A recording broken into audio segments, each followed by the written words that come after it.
we are tonight going to talk about navigating stress. Sounds like a very specific topic, but it's actually going to be extraordinarily broad in terms of what we are covering, because we're going to be looking at quite a lot of the neuroscience that underlies what I'm calling this field of navigating stress.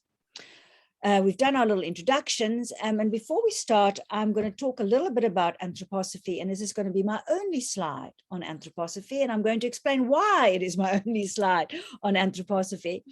So when we speak about anthroposophy and what makes anthroposophy, I think, a little bit different from a lot of your other educational perspectives, is that we are trying to define what the supersensible is.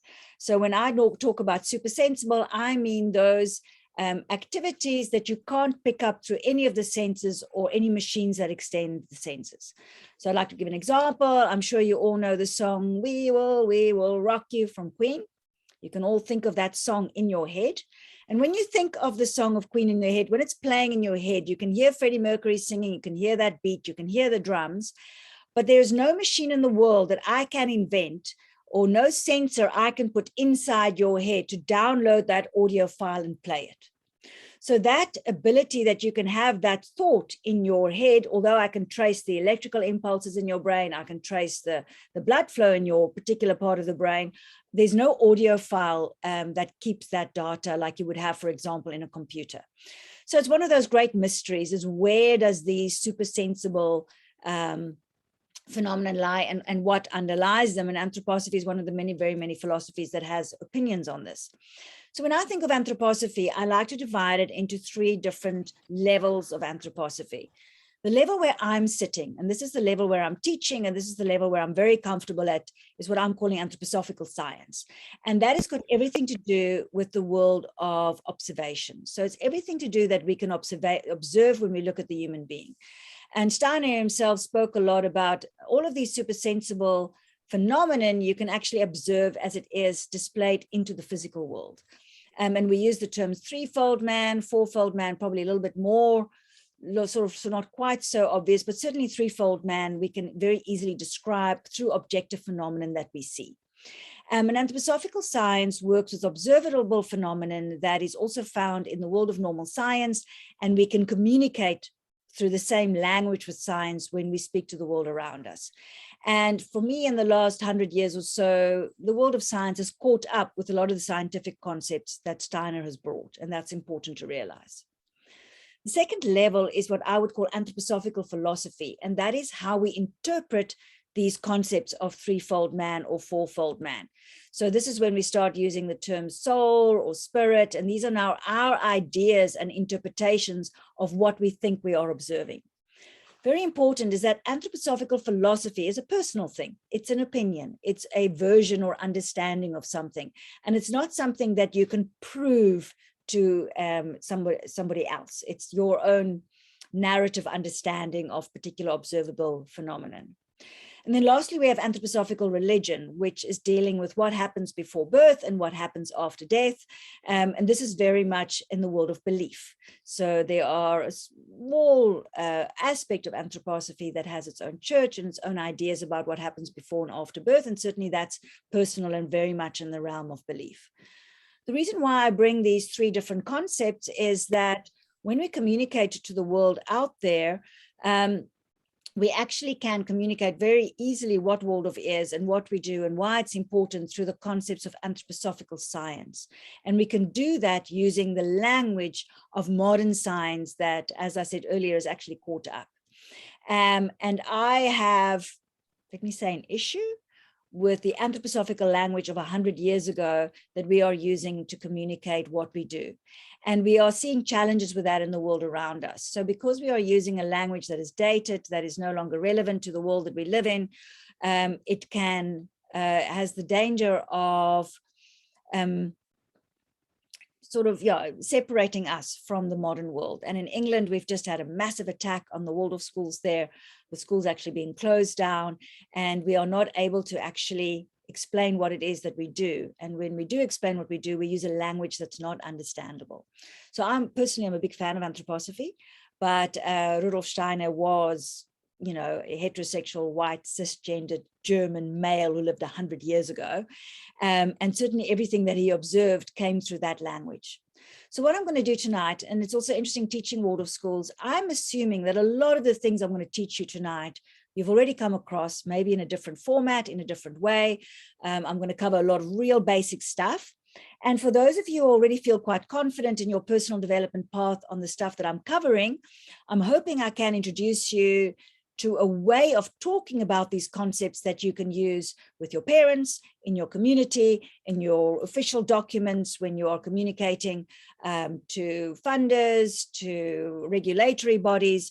We have enough basis and understanding in more modern science of the importance of what we are doing in Waldorf education without having to use outdated language. And I very much stay on the science side. I don't bring anthroposophical philosophy or religion into it. We don't need to, and you don't actually have to believe in anthroposophical philosophy or religion to be a Waldorf teacher. So that's sort of my initials, for put it, disclaimer, so to speak. What I would like to do is get an idea of where you all at in terms of some of these concepts. So I'm going to launch a poll. Some of you will notice the poll will pop up on your screen. And if it is, just please fill it in for us. If it does not pop up on your screen, don't stress. It's just, you can even put some answers in the chat for us. And what I'd like to know, my first question there is how confident you are with the concept of fourfold man. So that's what we call the physical, etheric, astral, or I organization. So just, do you know the concept at all? Do you have an idea, but there's lots of gaps? Are you very confident in it? Or actually, do you know well enough to teach it? So if you could please click on that poll for us, I'm hoping it's coming up. And then the second question in that poll is how confident you are with threefold man. So that's the classic nerve sense, the rhythmical, metabolic man. I notice nobody has clicked. Is anybody seeing the poll? Quiet. The third question. Yes, we've got it. It's on. Yeah. Right. So I was also able to click as well, Dr. Okay. Madeleine. Right. The answers to come in. And then the third answer there is going to be on how confident you are with the concept of appreciative inquiry. That's not an anthroposophical concept, but it's something that I do have some slides on, but it might be something that's already being taught in your school. Okay, great. The answers are starting to come through. And that just gives me an idea on what level I'm going to pitch some of my language tonight. So lots of you I can see have come across the concept of that fourfold organization. And yeah, threefold we feel a lot more comfortable with her because it's sort of, you know, the whole Waldorf curriculum is built on threefold man. I've noticed appreciative inquiry, great. We'll spend some time on that. That's a lovely communication technique that we can easily learn. Great, thank you very much. That's very helpful. So what we're going to talk about tonight is to actually look at using the neuroscience of stress at various scenarios. We're going to look at how we manage difficult teenagers.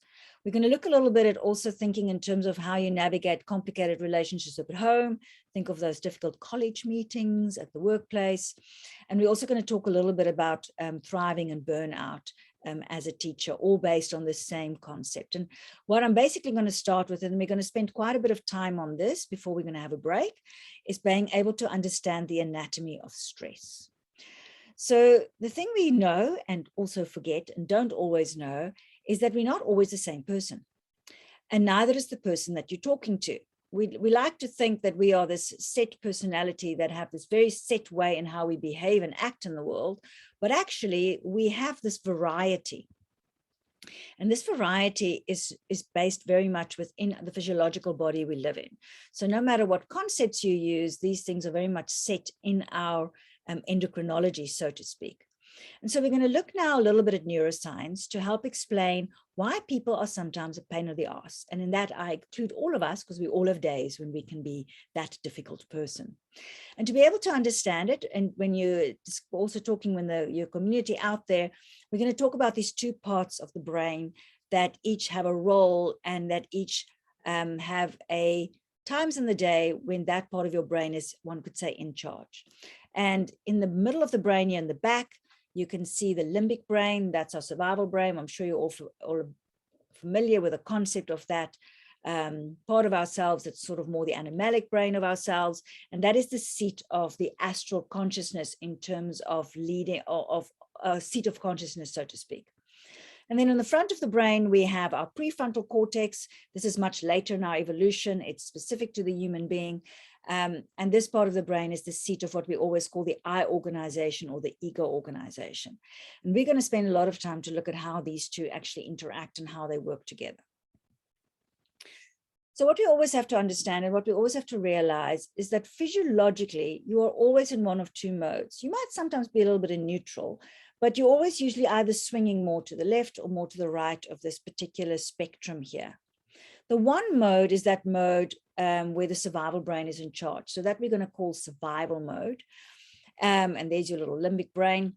And on the other side here, and I'm calling this creative mode, and that is when that survival mode is calmed down, is currently in not being triggered, and your prefrontal cortex is actually leading the way. And I'm going to call that creative mode. And we're going to describe these worlds in a lot of detail.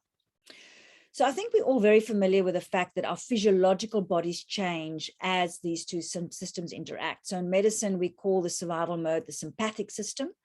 And when the survival mode kicks in, you get various changes in your physiological body. So your blood pressure goes up, your heart rate goes up, all your muscles get ready to either fight or get out, run away from whatever is threatening you, all the blood flows away from your gut.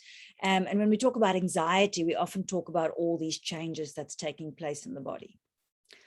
Creative mode, your blood pressure comes back to a resting mode, your heart rate comes down, your full metabolic function returns, and you're now in a relaxed state of mind, and you're now able to be much more, access a much larger part of your neural system.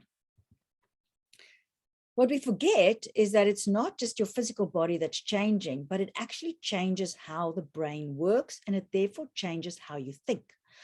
So when you are survival brain led, or whether you are prefrontal cortex led, you are two completely different people, which is interesting because we quite often will identify quite strongly when we're in survival brain mode and think, this is who I am, this is what I'm thinking, this is what I'm feeling. But actually at this point, this is your survival brain person, and this is your prefrontal cortex person. So we're going to look at these two different dynamics on three different levels because we're threefold. We love threefold. So we're going to look at it in terms of thinking. We're going to look at it in terms of our emotional landscape, and I'm going to describe it as living in the jungle or living in the temple. And we can look at our behavior, how we behave when we are in those two different modes, and we're going to call it the chimp and the sage. And a lot of this is based on some amazing neuroscience and behavioral science, and I'll show you the references as we go along. And that's also useful to share and use with your parents and your teenagers when you work with them. So we're going to start off talking about what happens in our brain on the level of thinking, whether we are within survival mode or whether we are within this prefrontal mode.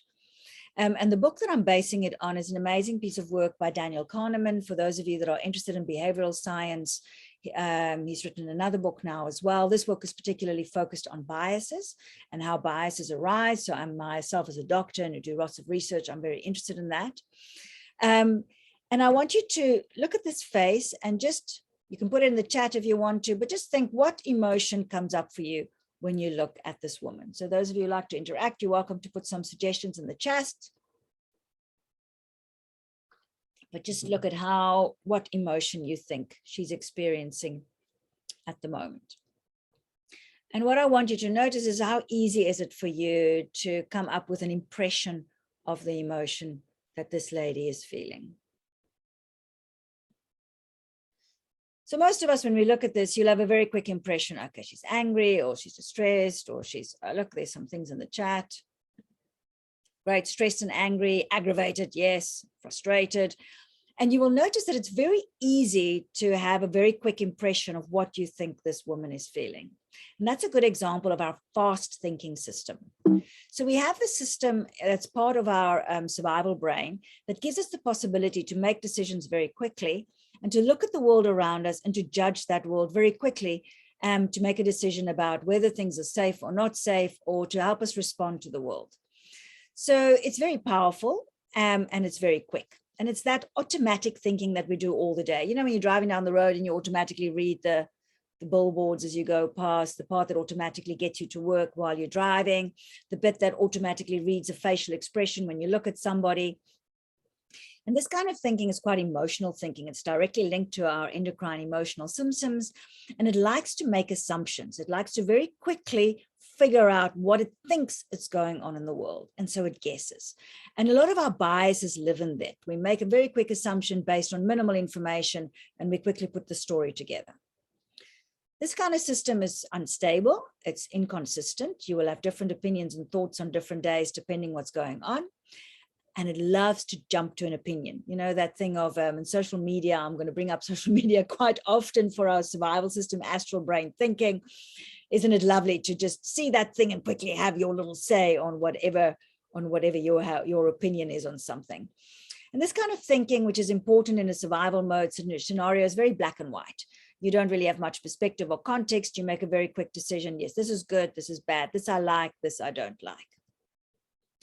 So fast thinking is very powerful. It really helps us to get through life. It's a big, strong thinking, but it's not actually that intelligent. It's relatively stupid in comparison with our slow thinking brain, which we're going to look at next.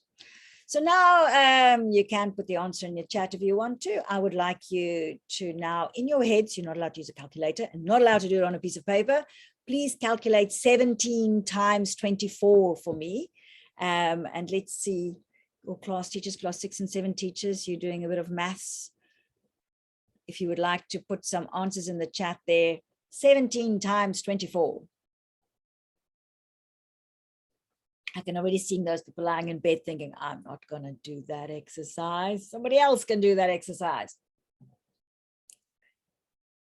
Oh, we're still waiting for answers. Got any brain maths whizzes out there? Oh, there we go. We've got our first answer. Well done. So the answer, I must actually check what the correct answer is. We'll look if there's a consensus. There's a consensus. That helps. 408. The important thing here is the experience you have of trying to do the exercise. And if you went, oh, I don't actually feel like doing it, that's already a good example. Because to be able to do this exercise, you have to use your slow thinking brain. So you actually have to engage bigger parts of your cerebral cortex. The neural pathways are slower, they're more complex, and you actually literally burn more glucose while you're doing that. So when you're busy doing maths or learning a foreign language, that part of your brain works a lot harder. So interestingly, I've got the picture here of Rudolf Steiner's first ever book or thesis, The Philosophy of Freedom. And he made a statement, this book is exactly about this, trying to distinguish this real thinking from just having random fast thinking thoughts. And he wrote the book in such a way to actually engage your slow thinking. So when you read the book, it's exhausting and you can only read small parts of it at a time. And he did this intentionally to try and engage made it intentionally hard to read. So slow thinking needs focus. It needs attention. It needs effort. And this is where we interpret information. This is where facts and truth comes into. This is the part that's evidence-based, rational, able to be logical. This is our ability to now look at something in context and with perspective. And now we're able to have all our shades of gray, have a more balanced judgment, understand all the different differentiations. But this thinking is slow and it takes more effort, and it's certainly also more intelligent. And you as teachers know very well, you need to be able to get your kids, you only can get your kids for small periods of time in the day to really engage this thinking, because they get tired and they get hungry, and you have to find ways to work a little bit with the fast thinking and then find times when you now really try and engage their effort with slow thinking for your more academic work. So that's our thinking as aspects. And we're now going to go on to our emotional landscape. And I like to use the metaphors of the jungle versus the temple. So let's start with survival mode, and I'm calling it our jungle mode. And when we live in the jungle, we are in survival mode, the limbic brain is in charge, and the purpose of the limbic brain is survival, just like the animal kingdom. That's what the astral body is there for. It's there for survival, not only in the present, but also survival and perpetuation of the species, so to speak. So we live very much within things we fear and things we are drawn towards within this area. So we have strong instincts. And our strongest one there is our fight, flight, freeze response. So this is directly linked to our endocrine system. It's a very bodily response to the world, and it looks for danger and it tries to keep us and those we love safe from danger. On the other side, we have very specific drives. So these are the things that draw us towards things that's going to keep us safe. So food, very important drive. That's part of our emotional landscape of the jungle, feeling secure and safe. Sex, very important. And we're going to talk a lot about that next week. Troop, so our family and our community, who is with me, who is against me. And in the world of today, we really feel this chimp landscape or this jungle landscape. We'll talk about the chimp in a minute, in what's happening with the Ukraine. So when we're talking about territory, what's mine and what's yours, when we talk about dominance, when we talk about power, this is the world that we're in. And it's very much driven by the survival brain. So the view we have, and you'll see this actual screenshot of this jungle here is actually a screenshot of a video game. You can see the guy there's got his weapon. And when you are in this view, it's a little bit like you are in those videos games when you're either in the jungle or you're in the streets of the little town and you've got to fight baddies. And all you can look for is what's happening right now. So you can see what's going to happen right before you now, and you are looking for danger all the time. And you're looking for things you can gain to help you, and you're looking for stuff you need to shoot and run away from. And it's a very limited view, and it's a very present, immediate view. So we all know a little bit those experiences when we're very stressed and we're in street view mode. So the other side of that now is when we are in our other mode, in our prefrontal cortex mode. Now it's a bit like that beautiful temple out on the top of the hill, or when you're out on a balcony and you're now looking out over the city, looking out over the jungle. And the prefrontal cortex, or our eye organization, has got a completely different purpose than the limbic brain. So this part of ours is the purpose of self-fulfillment. And sometimes self-fulfillment and survival mode are not necessarily on the same track. So it's from this part of ourselves that we now operate by the laws of society. And now you have these qualities that come in that you do not find in survival mode. Qualities like honesty. It's not always in your best interest on survival, to be honest. Qualities like compassion and empathy. So when you're running away from the lion, you're not going to think to yourself, shame, poor lion, you have to like understand that he's also hungry, and, we have to look after conservation. And when you are in danger, you're only thinking about yourself. This is, of course, the basis of our conscience. This is where we are law-abiding. This is where all our self-control lies. So we are able to delay gratification for the greater good or the greater purpose. And here we can be tolerant. Here we are flexible. Here we are understanding of others. And again, using the Ukraine war as an example, you can see the lack of that currently within that Russian space, being unable to look at what's happening for the other and only sitting within their jungle view in terms of what they think is good for Russia. I'm not even sure that's sensible. We'll see in a moment why they might be making such seemingly very stupid decisions, even for their own country. So they're using, in our temple mode, we're actually using powerful ethical and moral drives, very different than survival mode. And this I like to call balcony view. So this is when you're now sitting on top of remember you were fighting baddies in the street. Now you're on the top of the balcony, you're looking out over there, and now you can see what's coming, you can see what's been, you understand the larger context. And this is all guided by purpose and meaning rather than antipathy and sympathy, as we've seen before. So this is our emotional landscape of these two modes. Oh, now this is the fun bit. We're going to talk a lot about the chimp tonight. And here I have to give credit to Prof. Steve Peters. He's an amazing psychiatrist who wrote a book about the chimp paradox, and he uses this chimp as a metaphor, and I'm going to be using that quite a bit this evening. And this shows how we behave when we're in survival mode versus creative mode, and we're going to dig into this a little bit. So chimp behavior is in survival mode, and the role of our behavior when we're in survival mode is to either manage the threat. So either you try and get rid of whatever it is, a fight, or run away from whatever is threatening you. If you can't, if the threat's not going to go away, then the chimp is trying to behave in such a way to reduce its own anxiety. Anxiety is very unpleasant. So we have various methods that we do to make us feel a little bit more in control. So our chimp lives very much in the present. It's all about either fun or fear. It's very self-focused because remember, it's all about survival. So you can find both being quite proud and all about me, but also all our insecurities and our fears live within the chimp. And the view of the world is a paranoid, vigilant view. So we're slightly negative when we're in survival mode because we have to look for danger. And so we look at everything with a little bit of suspicion. And this for me is one of the most one of the powerful gestures of the chimp is this emotive judgment we bring to the world. And I think you've all felt that so strongly in social media sphere, and you all feel this in your classrooms when our little chimps are having a bad day, when they hate the work and they hate school and they hate the teacher and they hate the parent. And that's that extreme judgment of what they find around them, but this emotional laden judgment, and it's merciless. And of course, when chimp behavior is quite extreme, it can be aggressive, and this is where people can become dangerous.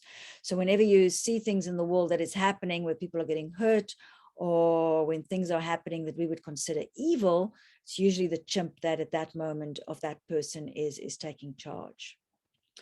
So of course, the opposite of that is when our prefrontal lobe is now able to take lead, and I like to call this the sage.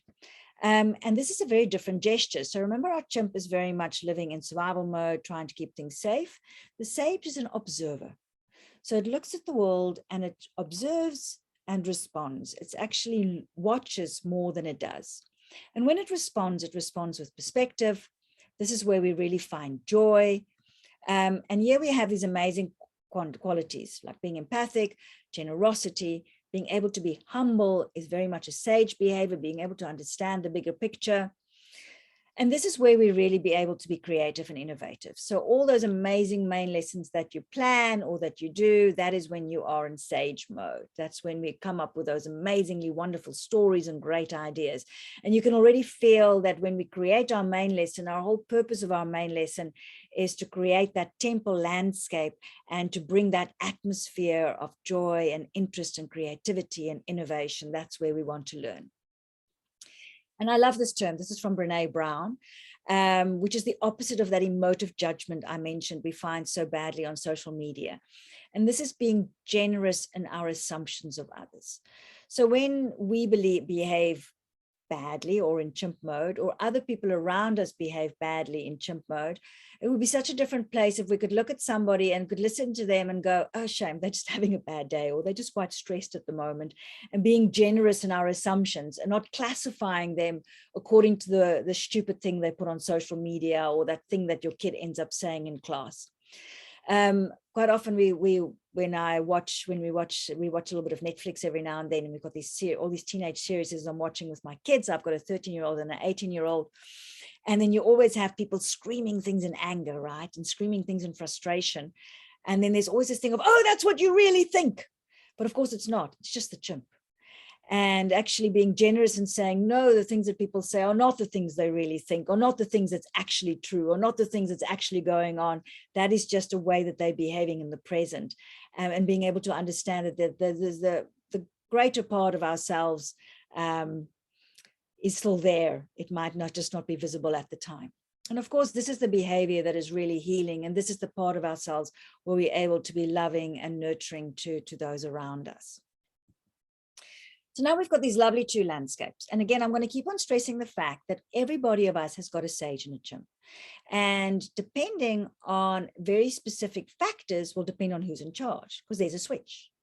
And the switch, of course, is triggered by adrenaline, which is triggered by any threat.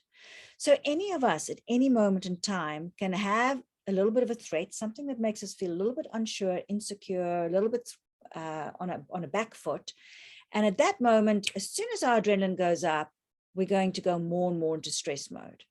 As soon as the adrenaline comes down, okay, everything's fine, the danger is part, the more we're able to be in creative mode.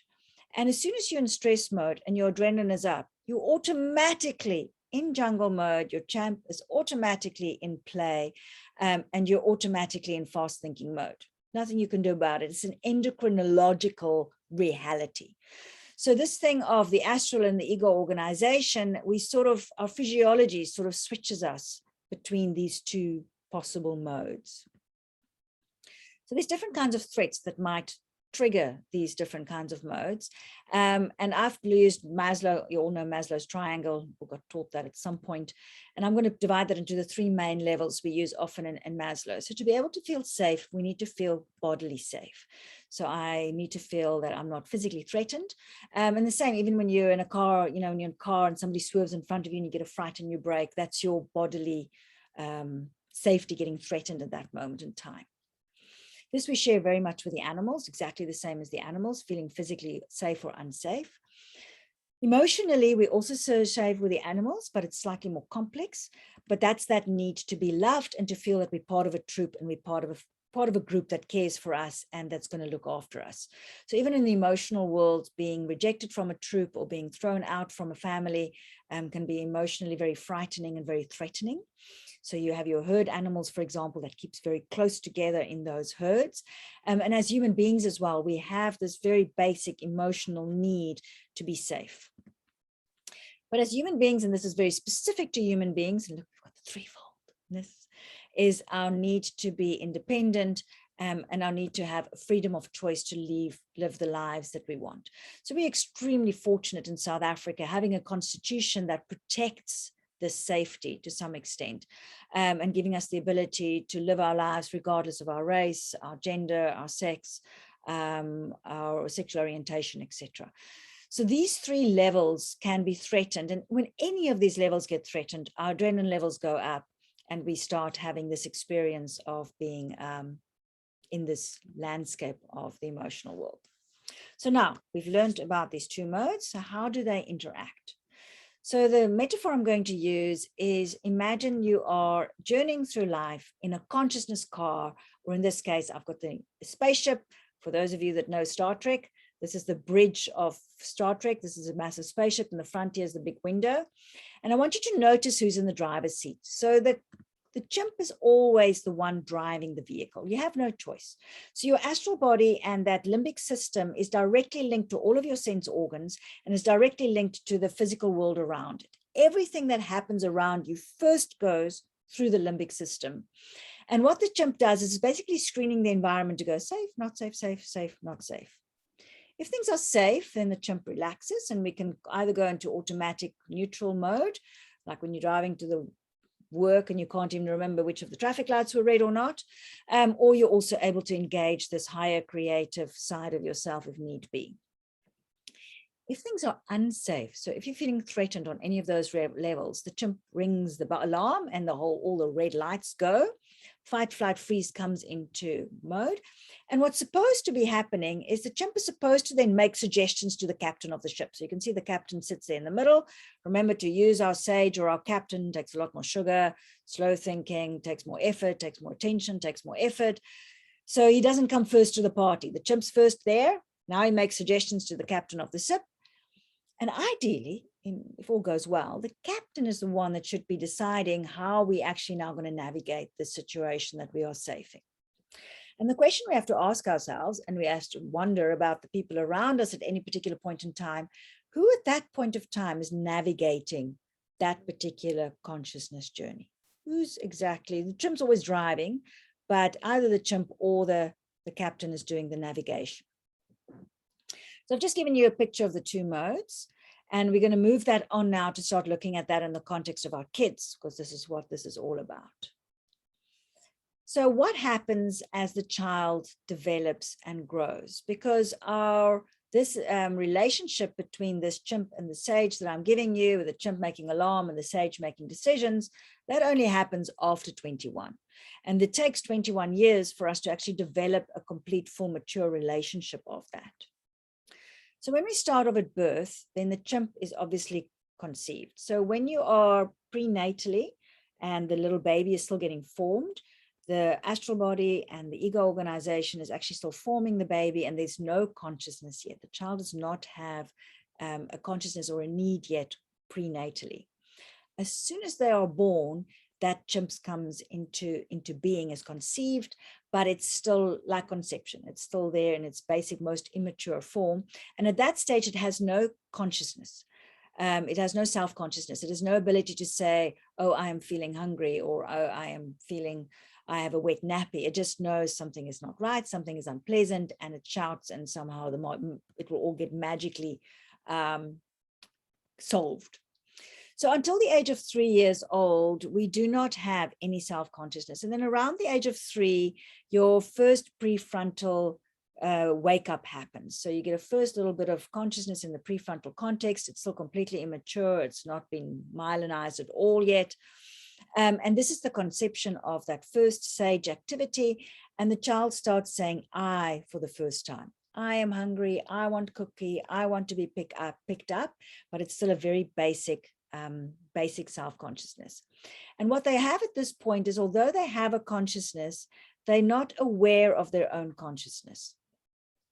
And this only happens after the years of 9. So those of you who are class 3 teachers, or those of you who are class teachers and has gone through that class 3, class 4 Rubicon, you're all very aware that suddenly here, our prefrontal cortex or our ego organization is able to start engaging with that chimp for the first time. So that means the child for the first time starts thinking about the fact that they can think. And they start wondering about, what does it mean that me is me and that I am I? And is this really my parents? And they start worrying about things like death. And they start thinking about the future, and they start reflecting on their own memories. So for the first time, you have a reflection on your own inner world. And that is a prefrontal activity. Still very, very immature. The chimp is still growing at this point. But you now have this first possibility of dual awareness, this ability of one part of yourself being aware of the other part of yourself. At the age of 14, the limbic system and the survival system is fully matured. So in the world of science, we talk about myelinization. It means that all the nerves get a nice little covering. And that means that neural path has now been completed and has been formed. Obviously, the nervous system is always able to develop and grow, but your basic survival system has now come into being, is online and can work 100%. So in theory, the child of 14, 15, if you let them loose in the jungle, they'll probably be, they have some obviously basic skills that they've learned, but they should be able to figure out how to survive. So the survival system is in birth, but that prefrontal cortex is not completely mature yet. It doesn't mean it's not there. It's certainly there, but I've got this picture up at the top here, and you can imagine if that Great Dane is your survival system there fully in charge, and then you've got your little sage holding on for dear life. And at that moment, there's still not that much possibility to always control this incredibly powerful jungle landscape chimp. And it's always such a joy. I love working with adolescents because the chimp world is such fun, isn't it, in its own way. And you can really understand the chimp world and how that world looks like when you look at your adolescence. But we have this difficult patch between 14 and 21, when you have to deal with this full-on chimp and all its implications, and you don't quite yet have the full maturation of the prefrontal cortex. So that only happens by 21 to 23 even. And only after that do we now actually have the ability, which we don't necessarily always use, to actually reflect and control completely this chimp part of ourselves. So this is one of the great things you can use when you're teaching parents, and we're talking about parents, about parenting and parental development, and also about explaining the main gestures of the Waldorf curriculum. This is sort of brushstroke.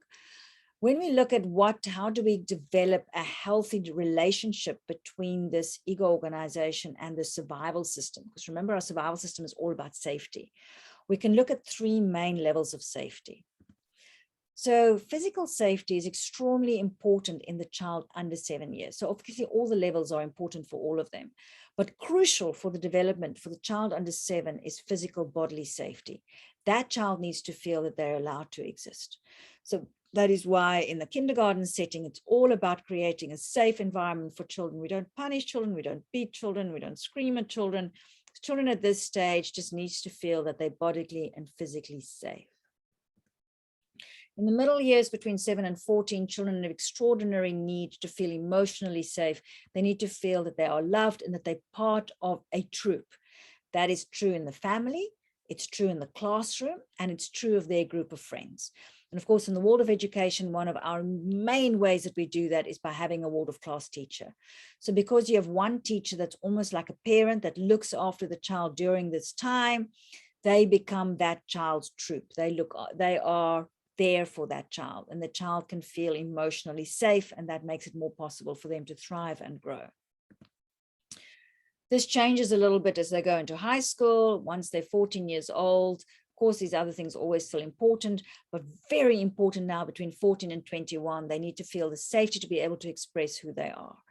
So I'm allowed to be who I am, no matter what my race is, no matter what my gender is, or my sexual orientation, no matter what profession I want to go and do, no matter what my personality is, no matter what I look like, or if I'm thin or if I'm fat, all of these things, I'm allowed to be who I am.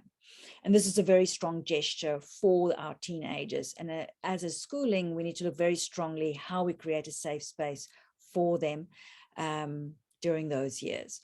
So this is an amazing format framework to use as well when you're communicating to parents, especially if you've got a child where the household is struggling. Being able to understand, for them to understand these two modes and understand the importance of the safety is very helpful. So now we're going to get even more differentiated, and we're going to look at how the chimp deals with this anxiety. So what do we do when we are not safe and we're not able to now solve this problem? And I'm now going to introduce another concept. Some of you might have come across Shazad Chamin's work. I'm a huge fan. He wrote this book called Positive Intelligence, which is basically all about the prefrontal cortex. And he calls them saboteurs, which are basically mechanisms that the chimp uses to reduce anxiety. You can't always solve the problem. And so now you have to find a way just to make yourself feel a bit better about what's happening. And these mechanisms are created in childhood. So imagine when you're little and you are in a threatening situation, maybe you have a father or a parent that is drunk and that is physically threatening, and you will find ways to I can't leave this house, I can't fight this person, how do I make myself feel safe? So these are quite complex patterns of behavior that children develop and that reduces their stress. And actually, most of them are quite useful in physical threats to safety. So the child is threatened by the parent, running upstairs and hiding under the bed might be a very good idea. So there's lots of little mechanisms that's quite clever from a physical safety point of view. But doing the same thing in a relationship is not so clever. So now if you grow up and you have a fight with your husband and there's something that you guys need to discuss or sort out, going and running upstairs and hiding under the bed is not going to be the best way to resolve that issue. So the idea, the problem with these mechanisms is that they're mechanisms we use because they make us feel like we are doing something about our anxiety. But quite often they make things worse. So whenever you're in a situation where somebody's behaving badly and you're shaking your head and you're thinking, oh, for goodness sake, why are they doing that? Our kids quite often, you can see what they're trying to achieve, but everything they're doing is getting the opposite of that. That means that a saboteur is in play. And I like the term saboteur, because that's literally what it does. It sabotages all our best intentions, all the best thoughts and ideas that we've had, all the great plans that we have, and then the chimp comes into mode and then all goes badly. So to look a little bit about our own specific, we're actually going to look at specific saboteurs. And I just want to emphasize first that we all have specific strengths. So if you look at some of these strengths, you need at least most of these, and you'll have some that you are stronger than and others to be a great class teacher. So there's some analytical intelligence in terms of understanding your maths and your academic subjects. There's discernment and being able to understand what works and what doesn't work, your love for excellence, your ability to be organized and keep your program going throughout the year. You need to be kind and protective and patient with your children. You need to be able to not get engaged in conflict, being able to be humble, being able to be curious. So these are lovely qualities that we all have. And that we use to be able to be great teachers or doctors or whatever it is. But these lovely qualities which live within various aspects of ourselves all have a dark side. And in anthroposophy, we often talk about something called the double. Some of you might have done work before on your own particular double. The double is a large concept. And one aspect of the double is the fact that we have these strengths that can be used by our sage. So when we looked at those strengths just now, they are all in the service of our sage when we're busy planning, for example, a main lesson. But those very same strengths, the things we are really good at, can also be used by the chimp to try and reduce our anxiety.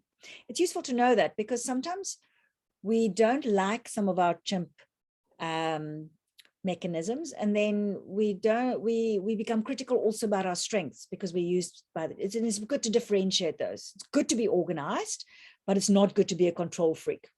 Two different things used by two different parts of ourselves. So here they are. I've reorganized them slightly from Shazid, but it's basically the same. He's got 10, I've put them into 9. And you can see in this table, we're going to go through it now.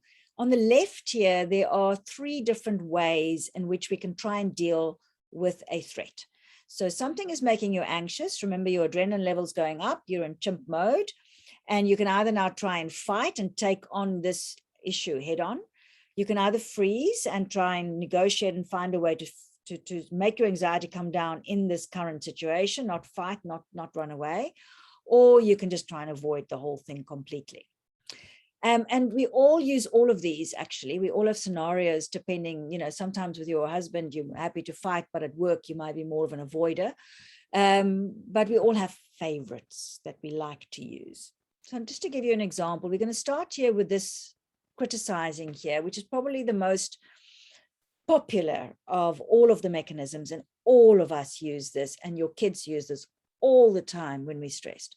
So whenever we are in jungle mode or in chimp mode and we're feeling a little bit threatened, the best way to try and make us feel like we're in control is by criticizing something. We can criticize ourselves, we can criticize the teacher, we can criticize the government. We love doing that in medicine, always criticizing the government. We can criticize the politicians, we can criticize the shopkeeper, we can find something wrong in the world out there. And by pointing out the stuff that is wrong, it makes us feel temporarily in control. If you do it quietly to yourself, that's all one thing, but you all know what happens when you start criticizing in public and criticizing somebody else. It's probably not going to serve whatever it is you're trying to achieve. So criticizing is a very good example of a saboteur. It's a mechanism we're using to bring down our anxiety, but it's probably going to make things worse. So for those of us who are, I'm definitely in this category. So teachers quite often, anthroposophists all have a little bit of this. Very good analytical intelligence, like thinking about things, like figuring stuff out. That's why I do teaching sessions. But when one gets stressed, you start over-analyzing, and usually with a bit of a negative bias, slightly superior version of why this person is like that and why that person is like that. And with definitely a bit of a bias of us being more superior than that person. And on the same level as if you're those very organized, all of us are very organized with like the Lift Club or our main lessons, and those of us very good at Excel sheet. Once you get stressed, there's also a desire to manipulate and organize everybody else. So you're trying to manipulate, that's the classic control freak label of trying to get other people to do what you want them to do, and that makes you feel less anxious. So these are all very common methods we all use. Under freeze, people who are very perfectionistic and love things to be just right, nothing wrong with that. When you're in sage mode, you're going to create beautiful main lesson plans.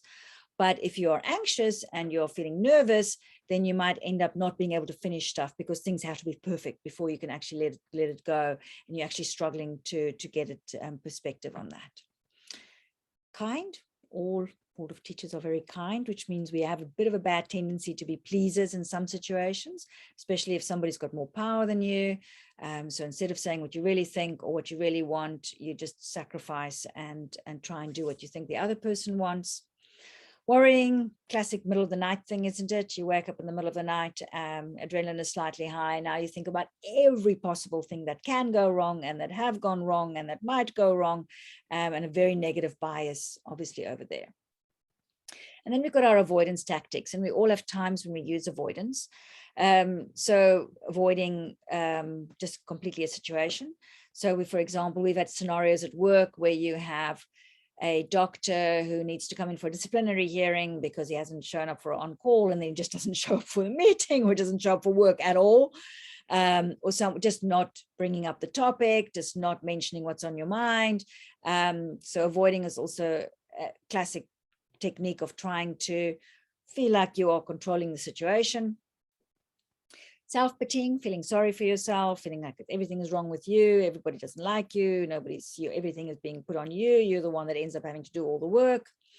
And then distracting, a lot of us use as well. So this is anything that you do that when you're supposed to be dealing with something, it's fine to get a bit distracted every now and then, but not if there's things you have to deal with, things you have to be doing. You're supposed to be sitting down and doing your main lesson plan, but now you go on a Netflix binge or you sit on Facebook all evening. And of course, here lays the seeds of all of our major addictions. So whether it's marijuana or alcohol or cigarettes, all of that is driven through chimp behavior. So here you've already got a lovely overview of lots of different mechanisms that people use to make themselves feel less anxious. And I'm going to keep on emphasizing that, because quite often when we watch people behaving like that, we will normally classify that as a personality trait. Oh, she's a bitch, or he's an arsehole, or she's a pleaser, or she's a control freak. And what we're actually just doing is we're describing behavior the person is using to feel less anxious. So a good example of a combination of some of these qualities is what I call the chimp rant. It's a nice way to recognize when the chimp is in play. We've all done chimp rants. And it's a very common de-stressing technique that you might have used as a teacher, maybe not. Certainly you've had kids in your class that's done chimp rants, and we meet the first chimp rant and the 3-year-old was very good at doing a chimp rant, but we've got very nice, sophisticated versions of the temper tantrums in adults. So usually this is high pressured speech, very righteous indignation about whatever it is they're talking about. The volume goes up, not able to listen to what anybody else is saying, dominating the conversation, interrupting while you're trying to speak.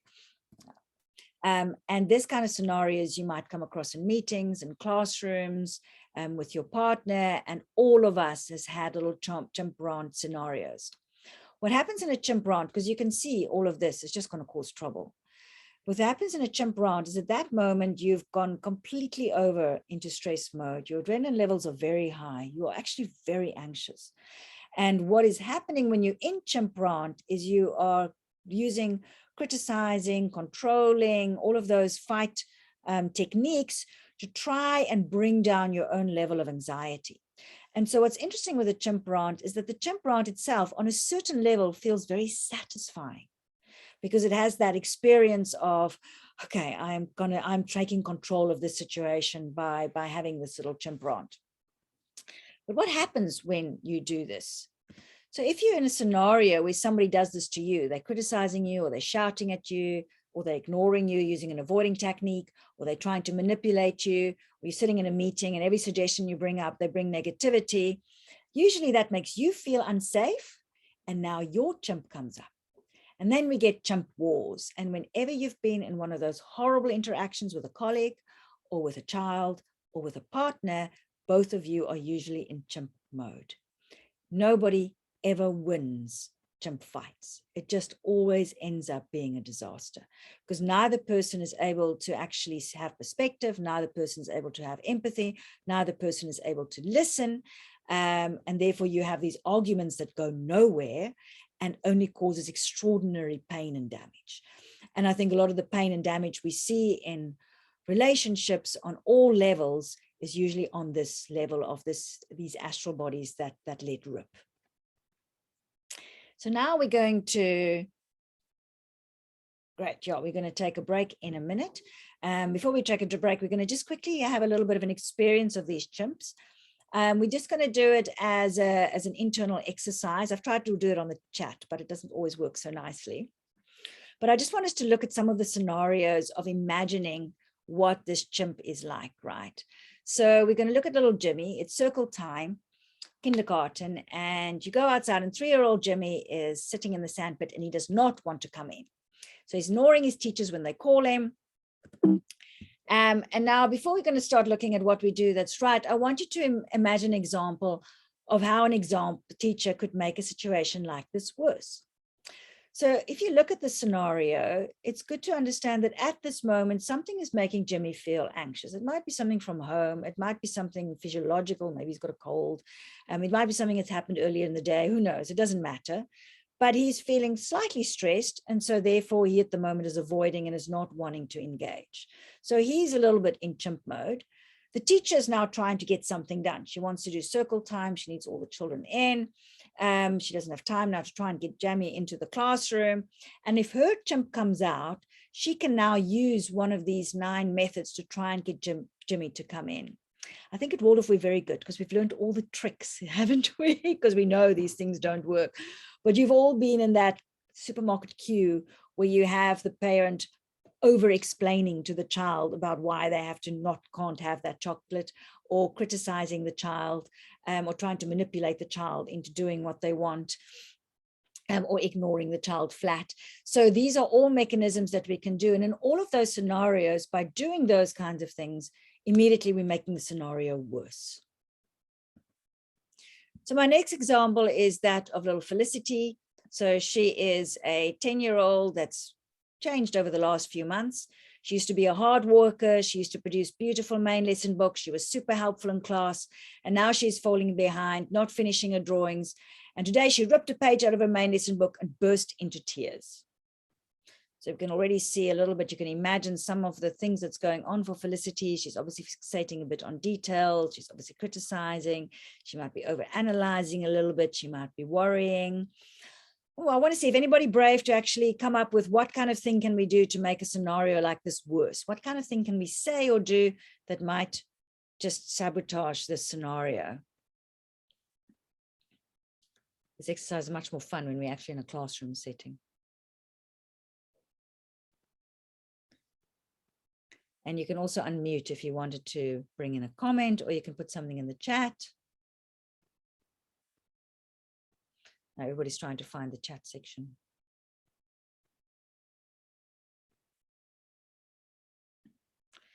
So some of the things we might sometimes see in classroom scenarios is where the child gets shouted at, or gets criticized, or gets told to not be silly, or the classic one of what is going on with you? You used to be so, used to do such beautiful lessons. Why are you not being helpful today?